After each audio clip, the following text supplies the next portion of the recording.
Hola amigos, ¿qué tal? ¿Cómo están? Bienvenidos a un nuevo episodio del podcast Hora Deportiva. En esta ocasión, quien les habla, Santiago Riquelme, junto a Derlis Mato, periodista de D10 y de la sección Deportes del diario Última Hora. Vamos a estar hablando de lo que dejó esta primera fecha de la fase de grupos de los torneos continentales para los equipos paraguayos, tanto en la Copa Libertadores como Copa Sudamericana. 5 equipos paraguayos tuvieron acción en esta primera jornada de la fase de grupos de los torneos internacionales, con saldo parejo, 2 triunfos, 2 derrotas y un empate en lo que refiere a la participación de los equipos guaraníes en el campo internacional. Derlis, bienvenido, ¿cómo estás? Bien, Santiago, un placer estar de vuelta acá y bueno, para hablar en esta ocasión de la participación de los equipos paraguayos en esta competencia internacional, tanto Libertadores como Copa Sudamericana. Así es, vamos a empezar por el orden que se dieron los partidos. El primero en entrar en acción fue Cerro Porteño que midió al Bolívar de local en la Nueva Olla, terminó ganando 4-2.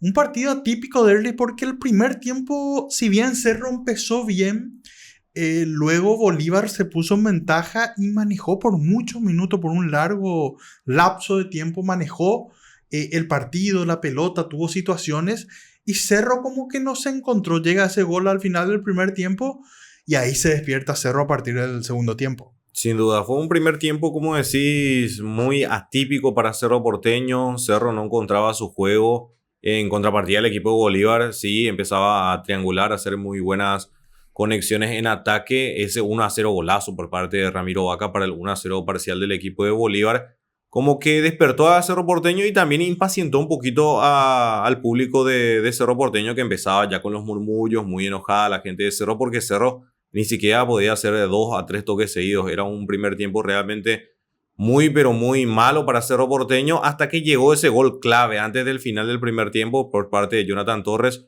Una muy buena jugada por derecha por parte de Alan Benítez, el centro que lo deja correr a Guayo. Y bueno, gran definición por parte de Torres, que sería la gran figura en la noche. Y el segundo tiempo fue totalmente distinto. Un Cerro Porteño muy superior, contundente, con un Jonathan Torres inspirado, siendo la gran figura del partido, convirtiendo otros 2 goles para agigantar la diferencia, ponerse 3-1, y el cuarto que se llevó por intermedio de Jorge Morel, 4-1, merecido para Cerro Porteño por lo hecho en el segundo tiempo, donde Cerro sí jugó muy, pero muy bien el equipo de Diego Martínez. Y bueno, para decorar el resultado, otra vez otro golazo de Ramiro Vaca.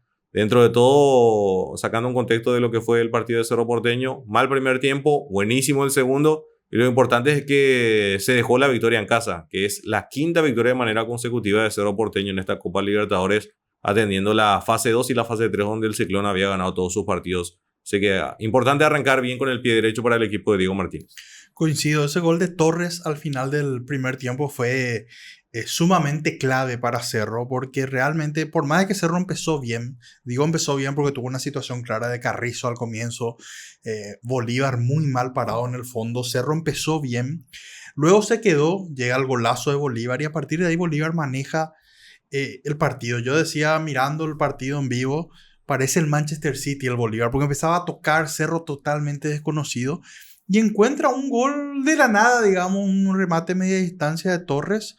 Y efectivamente eso hace que Cerro se despierte. Luego al comienzo del segundo tiempo también fue clave que Cerro haya convertido nuevamente con Torres un Bolívar muy mal parado en el fondo.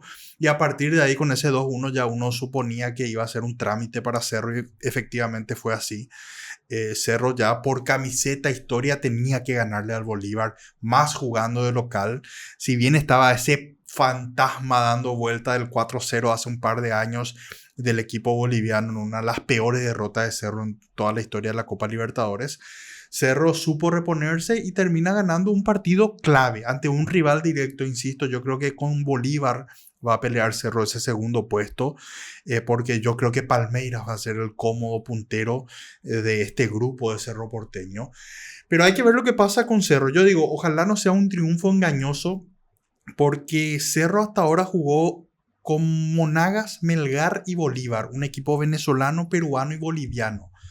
Es cierto, hay que ganarles a esos equipos. Otros equipos no pueden ganarle a un equipo boliviano. Cerro sí lo hizo, pero que no sea un triunfo engañoso, porque Cerro en los partidos importantes no pudo ganar en el año. Perdió con Olimpia, perdió con Guaraní, a Libertad no le pudo ganar y ganó los otros. Repito, sin sacarle mérito a Cerro, es importante ganar en Copa, pero ahora se le vienen dos partidos importantes a Cerro y si quiere ser protagonista tanto en la apertura como en la Copa, tiene que ganar esos dos partidos. El sábado ante Libertad en la Huerta y la otra semana contra Palmeiras en Brasil. Son dos partidos importantes.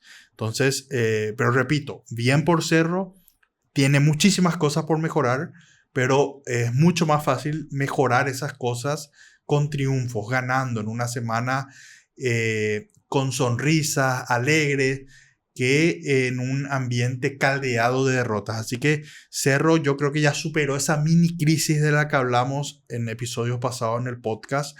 Hoy está bien, pero yo creo que con esto no le va a alcanzar para ser protagonista en ningún torneo.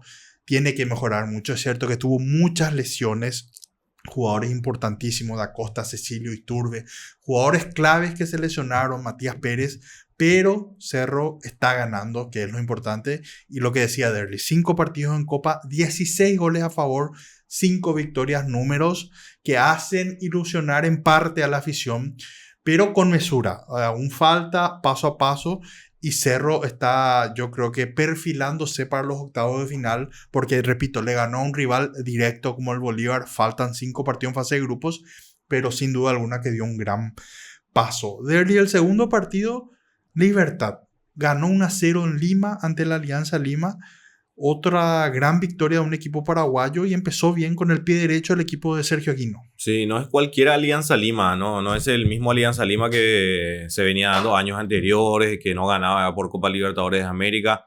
Era un equipo que venía de la fase 2 y venía de eliminar también en la última fase al conjunto de Boca Juniors. En la fase 2, digo, venía a eliminar a Boca Juniors, venía también con victorias importantes.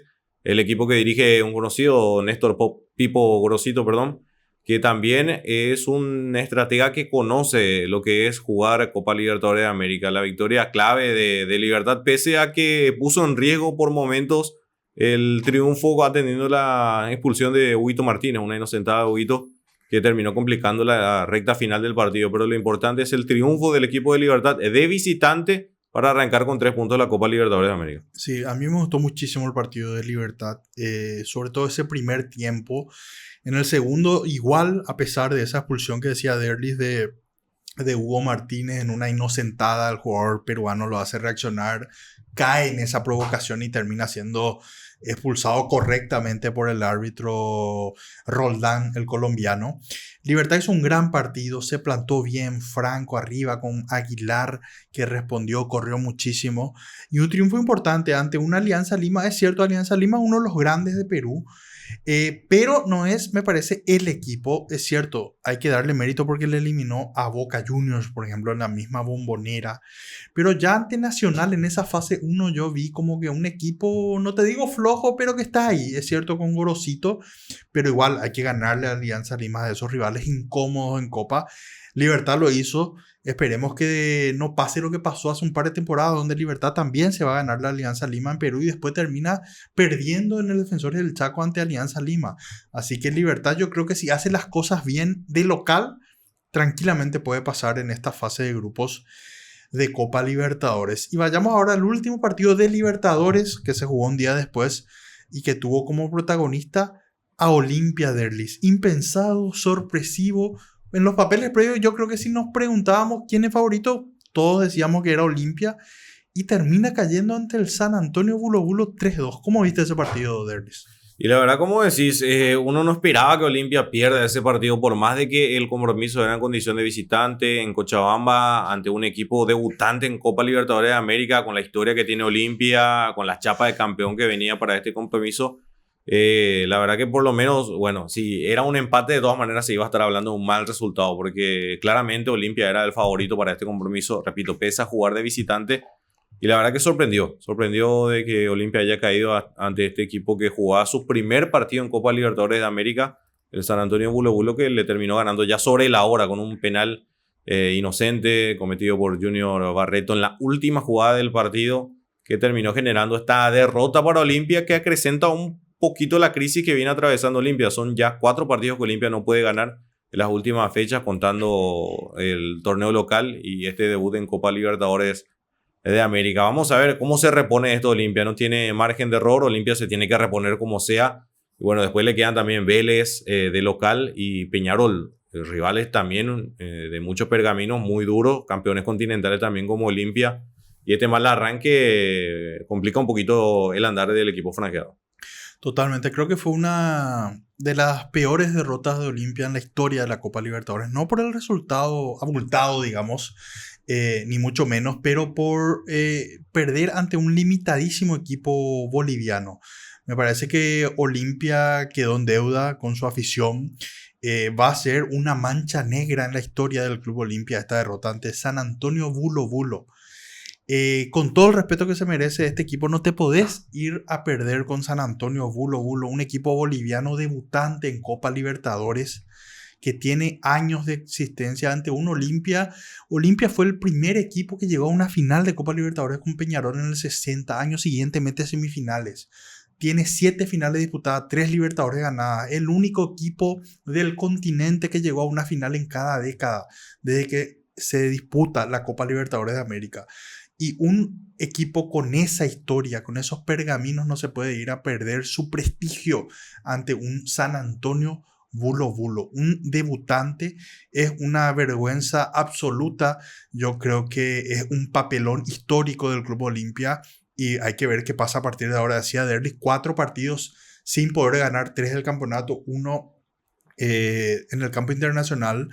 Definitivamente Olimpia está en crisis. Yo creo que en el campeonato ya no tiene nada que hacer. Es muy difícil que Libertad se caiga por más de que Olimpia gane sus próximos partidos. Para que Libertad pierda 3-4 partidos y Olimpia gane va a ser muy difícil. Y ahora Olimpia tiene que ponerse, me parece, apuntar toda la Copa Libertadores. Decía Derlis, tiene 2 partidos de local de seguido, ante Vélez y ante Peñarol. Son 2 partidos importantísimos donde Olimpia tiene que dejar los 3 puntos, pero uno empieza a dudar si al rival más fácil del grupo accesible como San Antonio Bulo Bulo, Olimpia no pudo dar la talla, un equipo amateur prácticamente el de Bulo Bulo, ¿cómo va a ser para ganarle a 2 históricos tradicionales equipos del continente como son Vélez y Peñarol? Entonces Olimpia tiene que trabajar mucho. Es cierto que Palermo tuvo la mala suerte que tuvo muchos lesionados, Derlis, Benedetto, Alex Franco, muchas bajas en el conjunto franjeado, pero me parece que no hay excusa. Yo leía por ahí que un solo jugador de Olimpia, lo que gana un solo jugador de Olimpia en un mes es el presupuesto total del equipo que le venció a Olimpia, al San Antonio Bulo Bulo. Entonces, desde todo punto de vista, es una vergüenza, por más de que Olimpia siga teniendo chances, evidentemente, y muy posiblemente Olimpia clasifica a octavos, pero esta derrota ante Bulo Bulo, San Antonio va a quedar en la historia negra del Club Olimpia en Copa Libertadores. Y pasemos ahora a Copa Sudamericana, Derlis. Gran empate de Guaraní, partido difícil en el Centenario, un estadio mítico, histórico. Estaba 2-0 abajo, supo reaccionar, luego se pone en desventaja nuevamente y termina rescatando un 3-3 muy valioso. Sin duda, acá lo que Guaraní mostró es tener carácter para jugar la Copa Sudamericana. Como decías, un escenario difícil. Los equipos uruguayos siempre son complicados, difíciles, porque meten garra. Aparte de tener también en su juego con mucha jerarquía el conjunto uruguayo. De Boston River, como decías, sacaba 2 de diferencia y acá Guaraní mostró carácter, personalidad y sobre todo contundencia. Lo importante es tenerlo también allí en un gran momento su capitán Fernando Fernández, un inspirado William Mendieta que va encajando también y que va regresando a mostrar su buen fútbol como lo conocíamos al William Mendieta. Y hay una muy buena sociedad allí entre Mendieta y Ferfer y el contexto general del equipo de Francisco Arce, que sacó un empate positivo por el contexto del partido, por el rival y también por ser un partido en condición de visitante en el estreno. Me parece que es un buen arranque del equipo de Guaraní de Francisco Arce. Así es, yo quiero rescatar sobre todo esa capacidad de reacción, porque no es fácil reponerse a un 2-0 de visitante en el Centenario. Y Guaraní sí, parecía ya tirar la toalla al equipo de Arce, sin embargo reacciona, remonta, empata 2-2, luego vuelve a recibir un golpe duro con ese 3-2 y ya en el minuto 90, gol de Gustavo Vargas de cabeza, logra el empate. 3-3, recordando que en la Sudamericana solo clasifica el primero a octavos de final. El que termine segundo va a tener que jugar unos playoffs ante los terceros de Libertadores. Pero buen arranque del equipo de Francisco Arce, que ahora va a tener que hacer sin duda alguna los deberes de local. Ganar los 3 partidos en casa, yo creo que con eso le va a alcanzar para por lo menos pelear ese segundo lugar en Sudamericana. Y el último paraguayo en entrar en acción fue el Sportivo Luqueño. Le dio batalla Luqueño a Gremio Derlis, pero me parece que hay mucha diferencia de categoría y jerarquía entre un equipo y otro. Sí, ahí dijiste una palabra clave, la jerarquía. Me parece que eso terminó inclinando un poco la balanza en el partido entre Luqueño y Gremio. Como decía, vendió cara la derrota de Luqueño, pero la jerarquía terminó pesando en el trámite global del compromiso con esta derrota de Luqueño ante el equipo de Gremio. Y bueno, lo que yo más siento por todo esto es de la escasa concurrencia de público. Es cierto, el partido arrancó 21-30, se jugó en el Estadio Defensores del Chaco, no se jugó en el Estadio Feliciano Cáceres, que no está habilitado. Ojalá, me encantaría que muy prontamente el equipo de Luqueño, la institución, pueda recuperar su Estadio Feliciano Cáceres para albergar este tipo de partidos, porque Luqueño, con su gente a estadio lleno en su escenario, podría sacar otros resultados más positivos en competencias internacionales. Una lástima todo esto por el arranque negativo que tiene Luqueño en Conmebol Sudamericana. Así es, Gremio evidentemente es el favorito del grupo, de hecho terminó ganando el partido, se perfila como líder, pero Luqueño sigue vivo. A mí me gustó en parte el partido de Luqueño, le dio batalla, pelea, es cierto, con más empuje que fútbol quizás, pero demostró que puede pelearle de igual a igual a cualquiera, así que yo creo que Luqueño va a pelear por ese segundo lugar, por esos playoffs en Sudamericana ante el tercero de Libertadores. Está a tiempo, tiene que hacer los deberes de local ante los otros 2 equipos del grupo y yo creo que puede dar batalla y por qué no pellizcar algún punto afuera. Lo importante es que sigue en carrera. En cuanto a Libertadores, yo creo que después de mucho hay grandes chances de que los 3 equipos paraguayos avancen a octavos de final. Por más de que Olimpia haya empezado mal, tiene 5 partidos para reponerse, recibió un duro golpe, dura cachetada ahora. Tiene tiempo para reponerse. En Sudamericana también Guaraní y Luqueño yo creo que pueden pelear ese segundo puesto. Así que ojalá, por el bien del fútbol paraguayo, que los 5 equipos puedan avanzar a la siguiente ronda de estos torneos continentales. De esta forma estamos llegando al final de este episodio del podcast Hora Deportiva. Dernis, muchísimas gracias. A Renata Carballo también gracias por la asistencia. A los oyentes, seguidores del diario Última Hora y de 10, gracias por estar ahí del otro lado. Nosotros vamos a reencontrarnos en una próxima ocasión. Gracias. Chao.